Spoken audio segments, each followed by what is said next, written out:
У Беларусі расце колькасць траўмавання працаўнікоў на вытворчасці. Тым часам айчынныя настаўнікі рыхтуюцца да прафесійнага свята, а ў беларускім футболе чарговы скандал.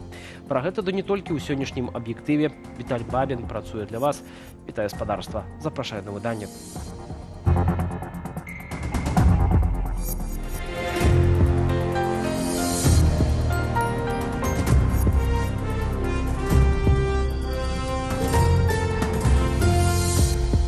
Працаваць у Беларусі ўсё больш небяспечна, і гаворка нават не пра палітычны пераслед, а пра рэальную небяспеку для здароўя і нават жыцця. Траўматызм сярод працаўнікоў найбуйнейшых прамысловых прадпрыемстваў расце, пра гэта сведчаць звесткі, якія здабыла ініцыятыва «Белпол». І гіне работнікаў усё больш. У сітуацыі разбіраўся Антон Бяздольны. Выданне «Зеркало» опубликовало с добытой инициативой «Белпол» закрытый протокол с паседжання Министерства промысловости. На им обмерковывали ситуацию с травматизмом на предприемствах у гэтым годзе. У документе констатуется рост травмования и гибели людей на вытворчасці. Агулам за першыя 6 месяцаў двое загинули, 16 атрымалі цяжкія траўмы, яшчэ 32 без цяжкіх наступстваў. Пры гэтым з апублікаваных на пачатку верасня звестак Мінпрацы вынікае, што на прадпрыемствах Міністэрства прамысловасці траўмаваныя 39 особов, на 9 меньше, чем у протоколе самого Минпраму. Никто толком не знает на самом деле, как это вообще, какая реальная цифра, потому что для любого предприятия такие ситуации – это ЧП. Паводле афіцыйнай статыстыкі, на прадпрыемствах, падпарадкаваных Міністэрству прамысловасці, сёлета загінула ўдвая больш працаўнікоў, вырасла і колькасць траўмаў. Падрабязнасці здарэнняў не прыводзяцца. У дакуменце ад Белполу згадваюць, што цяжкія траўмы атрымалі работнікі Белазу, металлургічнага заводу, МАЗу ды іншых прамысловых гігантаў. Может быть такое, конечно, да, вы правы, что могут и прятать статистику, потому что многие травмы оформляют на бытовые. То есть человек отработал, получил травму на предприятии, ему задним числом там дают отгул, и якобы он где-то там в гараже, на даче, в деревне получил там эту травму. Згодна са звесткамі Мінпрацы, у параўнанні з мінулым годам колькасць траўмаў зменшылася прыкладна на 4%. У той жа час загінулых пабольшала адразу на 25%. Прычым атрымліваюць траўмы і гінуць яны ў пераважнай колькасці выпадкаў або з уласнай віны, або з нейкіх незалежных ні ад кога прычынаў. Работники, как правило, не виноваты, потому что работники, они стараются приспособиться к тем условиям труда, которые имеются на том или ином предприятии. И, как правило, эти условия труда очень далеки от тех, которые прописаны в каких-то там нормативных документах. Найбольш рэзанансным няшчасным выпадкам на працоўным месцы была гібель ад удару току двух працаўнікоў Белнафтахіму, якія перавешвалі кабель сейсмавай веткі ў Рэчыцкім раёне. Тады выданне «Флагшток» высветліла, што загінулыя нядаўна ўладкаваліся і не мелі раней досведу падобнай працы. Паводле журналістаў з управлення сейсмавай веткі праз палітыку звольнілі каля 15% інжынераў і замясцілі іх работнікамі без неабходнай кваліфікацыі. На работу, в принципе, берут всех, кто хочет, если он только там идеологически правильный. Обучение очень слабенькое, оно, скажем, фиктивное, формальное. И люди, в принципе, приходят на разные профессии, не имея соответствующей квалификации. Это и ведет к травматизму. На фоне росту выпадкаў гібелі рабочых у канцы верасня Дзяржаўная федэрацыя прафсаюзаў паабяцала ўзмацніць захады для прафілактыкі траўматызму на працоўных месцах і нават адкрыла гарачую лінію, куды можна паведаміць пра факты парушэння правілаў аховы працы. Антон Бяздольны, Белсат. На гэтую нядзелю прыпадае дзень настаўніка. З нагоды прафесійнага свята кавалі дзіцячых ведаў атрымаюць кветкі і прымуць віншаванні. Напярэдадні атрымалі таксама нагадайку ад профільнага міністэрства, чаго ад іх чакае сістэма адукацыі, як ацэньвае іхную працу. Падрабязней Юлія Цяльпук. Палова першай навучальнай чвэрці пройдзеная. Вядуць вучняў дарогаю ведаў настаўнікі. На кожнага з іх прыпадае ў сярэднім 10-11 выхаванцаў. За последние 2 десятка, наверное, лет портрет учителя существенно омолодился. Закрепляемость молодых специалистов составляет более чем 70%. Далеко не всегда так было.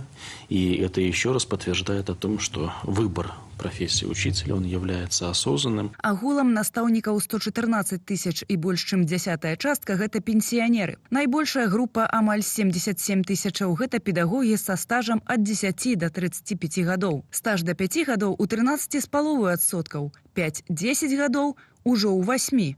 Статыстыка паказвае, што пасля 5 гадоў у школе частка кадраў сыходзіць. Не вытрымліваюць аб'ёму працы, не звязанай з прафесіяй, кажа былая настаўніца беларускай школы Тацяна Крапіневіч. Гэта кантроль за бацькамі, за вучнямі, гэта справаздачы пра ў якіх соцсетках дзеці, гэта справаздачы ў якіх мерапрыемствах дзеці, гэта справаздачы па ідэалагічнай рабоце. Аб якім можа быць нармальнай падрыхтоўцы да урокаў, ці гаворка так, развіццё сваё асабістае, сваіх новых методыкаў, павышэнне кваліфікацыі. Дэфіцыт кадраў у школах больш чым 2000, толькі паводле звестак афіцыйнай службы занятасці. Сёлета дзяржава павялічыла набор на педагагічныя спецыяльнасці ва ўніверсітэтах. 3900 будучых настаўнікаў залічылі на першы курс. Падчас канферэнцыі Мінадукацыі прызнала на іх увесь спадзеў і паставіла ідэалагічную ролю настаўніка вышэй за адукацыйную. Самая главная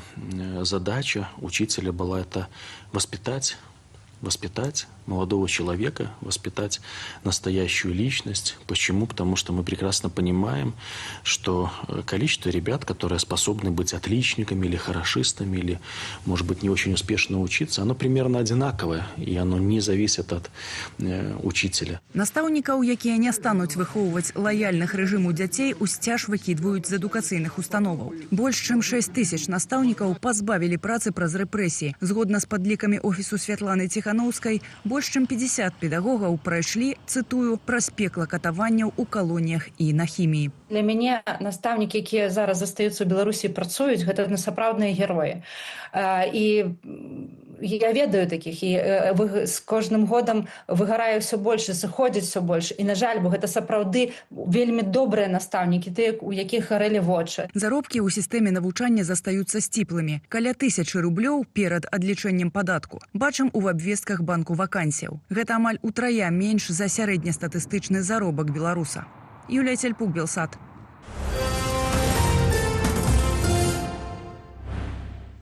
Десятки потерпелых, знищенные огнем вагоны, Россия атаковала пассажирские цягнікі на Сумшчыне. На відэа бачна, як расійскі шагет трапляе ў цягнік на вакзале. Паводле украінскіх уладаў удараў было 2. Спачатку ў прыгарадны лакаматыў, а потым у электравоз. Злучэнне Кіеў-6. Пасля першага удару распачалася эвакуацыя. На месцы трагедыі былі пасажыры і працаўнікі чыгункі. Вядома пра аднаго загінулага, яшчэ 8 параненых людзей адвезлі ў шпіталь, сярод пацярпелых 3 дзяцей. Баевікі тэрарыстычнай групоўкі Хамас заявілі пра гатовасць вызваліць усіх ізраільскіх закладнікаў, правесці перамовы з Ізраілем, а таксама выдаць цела тых, хто загінуў у палоне. Прэзідэнт Злучаных Штатаў Дональд Трамп, які раней паставіў баевікам ультыматум, адрэагаваў на гэтую навіну ў адмысловым звароце. Я з нецярплівасцю чакаю, калі закладнікі вернуцца дадому да сваіх бацькоў. Нехта з закладнікаў вернецца, на жаль, вы ведаеце, у якім яны стане. Іхныя бацькі хацелі іх бачыць гэтак жа моцна, як калі б гэты хлопец ці дзяўчына былі жывыя. Таму я проста хачу, каб вы ведалі, што гэта вельмі асаблівы дзень. Можа быць, гэта беспрэцэдэнтны дзень у шмат якіх адносінах. Гэта беспрэцэдэнтны дзень. Але дзякуй вам усім і дзякуй тым вялікім краінам, якія дапамаглі нам. Мы мелі вялізную дапамогу. Усе былі адзіныя ў жаданні, каб гэтая вайна скончылася і на Блізкім Усходзе запанаваў мір. І мы вельмі блізкія да дасягнення гэтай мэты. Таксама амерыканскі прэзідэнт заклікаў Ізраіль спыніць удары па сектары Газа. У сваю чаргу палестынская групоўка заявіла пра згоду перадаць кіраванне гэтай тэрыторыі незалежнаму органу, заснаванаму, цытата, на палестынскім нацыянальным кансэнсусе і падтрыманні арабаў да ісламу. Напярэдадні кіраўнік Белага дому высунуў Хамасу ультыматум. Групоўка павінна была або прыняць ягоны план дасягнення міру ў сектары Газа да вечара нядзелі, або быць знішчанай. Выданне Axios паведамляе, што заява Трампа пра жаданне Хамасу ісці на замірэнне здзівіла ізраільскага прэм'ера Нетаньягу, ды сталася для яго поўнай нечаканасцю. У Чэхіі афіцыйна завершыліся парламенцкія выбары. Грамадзяне мелі магчымасць прагаласаваць у пятніцу пасля абеду і сёння да 2 гадзіны дня. Паводле папярэдніх падлікаў на выбарах перамог рух АНО экс-прэм'ера Чэхіі і мільярдэра Андрэя Бабіша. За яго палітычную сілу прагаласавала больш за 35%. Ён апярэджвае празаходнюю кааліцыю разам цяперашняга кіраўніка ўраду Петра Фіялы на 12 адсоткавых пунктаў. Падчас сваёй перадвыбарчай кампаніі Андрэй Бабіш, сярод іншага, выступаў за спыненне перадачы зброі ўкраіне. Міжнародная арганізацыя «Рух» працягвае серыю акцыяў супраць былога начальніка бабруйскай калоніі нумар 2 Дмітрыя Шенвізе. У жніўні журналісты высветлілі, што Шенвізе, якога некалькі палітвязняў абвінавачвалі ў здзеках і фізічным гвалце, болей за год таму пераехаў у Нямецчыну. На пікеце каля нямецкай амбасады ў Варшаве пабывала наша здымачная група. Перад нямецкую амбасадою ў Варшаве сабраліся актывісты дзвюх беларускіх арганізацыяў – «Руху» і асацыяцыі палітвязняў «Даволі». Учора такі ж пікет ладзілі ў Вільні. На вялікім плакаце твар Дмітрыя Шенвізе, некалі начальніка аператыўнай рэжымнай часткі калоніі нумар 2 у Бабруйску, цікарніка з садысцкімі схільнасцямі, паводле сведчанняў палітзняволеных. А цяпер грамадзяніна Нямецчыны, які атрымаў дакументы праз праграму рэпатрыяцыі. Я непасрэдна з'яўляюсь сведчыкам катаванняў гэтага чалавека, таму што ён прымушаў, менавіта мяне катаваў. Гэта калі караценька, а ўсё падрабязна я абавязкова, спадзяюся, распавяду на суду, які яго чакае. Мне чамусьці падаецца, што чакае. Арганізатары акцыі упэўненыя, што атрыманне Дмітрыем Шенвізе нямецкага грамадзянства неправамернае. Улічваючы, што ў праваабаронцаў і ў камітэце ў справе катаванняў ААН ёсць задакументаваныя сведчанні пацярпелых ад здзекаў Шенвізе. Рэакцыі нямецкіх уладаў пакуль што няма.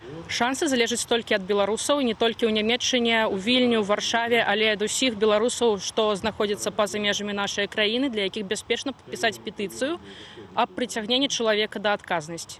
Падчас кампаніі за арышт і пакаранне Дмітрыя Шенвізе беларускія актывісты ладзяць акцыі і ў нямецкіх гарадах. Яны пакідаюць у публічных месцах улёткі з інфармацыяй пра Шенвізе і QR-кодам на петыцыю для нямецкіх уладаў. Марыя Сысой, Белсат.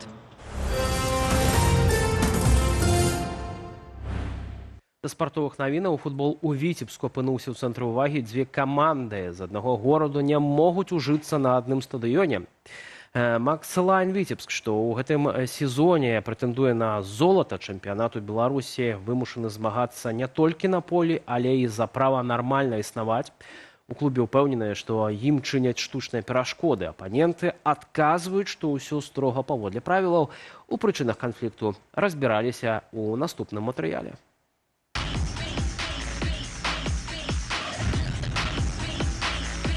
МЛ Віцебск сёлета ўпершыню ў гісторыі выступае ў найвышэйшай лізе чэмпіянату Беларусі. Аднак ён не мае асабістай арэны, а таму для сваіх матчаў арандуе стадыён ФК Віцебск, яшчэ аднаго клубу з гэтага гораду, які таксама выступае ў эліце. Паводле кіраўніка Макслайну Артёма Лявонова, на кожным кроку для іх з'яўляюцца перашкоды. Забарона на выкарыстанне верхняга ярусу трыбунаў, праблемы з доступам да электрычнасці і не толькі.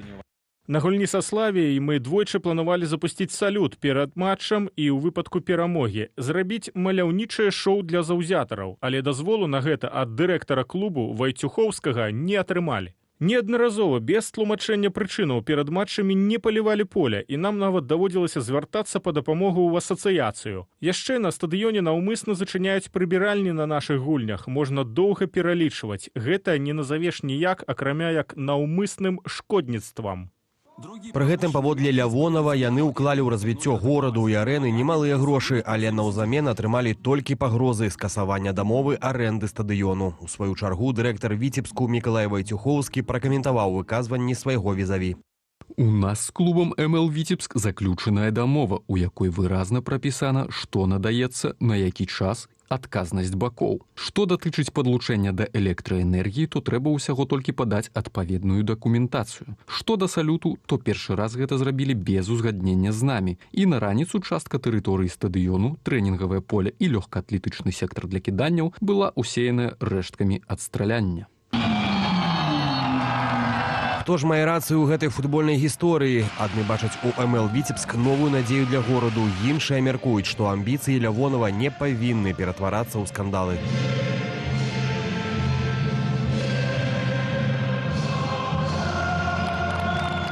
Я думаю, что там все равно конфликт интересов какой-то есть. Это медийная команда, которая идет на первом месте. Конечно, для Витебска она сейчас такая самая популярная. Ну, насколько я знаю, белорусских чиновников, оно так всегда происходит. То есть если что-то кто-то выделяться начинает и как-то прогрессировать, что-то делать сразу начинаются какие-то препоны, не помощи. У МЛ Віцебск праблемы не толькі з полем, але і на полі. Пасля 3 паразаў запар у клубе змянілі трэнера. Цяпер абавязкі галоўнага коуча выконвае Віктор Пятрашка. Аднак і пасля змены на трэнерскім мастку Макслайн ізноў прагуляў. Напярэдадні 0-1 у Барысаве мясцоваму БТ. У турнірнай табліцы чэмпіянату барацьба за золата толькі ўзмацняецца. На пяткі наступае менскае «Дынама», якое пры выгуляных 2 матчах наблізіцца да МЛ Віцебск на адлегласць 1 балу. Павел Олейнікаў, Андрей Сульжыц, Белсат. На гэтым развітваюся з вами. Больш інфармацыі шукайце у нашых сацыяльных сетках, у тым ліку ў тэлеграме, а QR-код для пераходу на яго ўжо цяпер на вашых экранах. Зычу добрага вечара, спадарству. Да хуткай сустрэчы.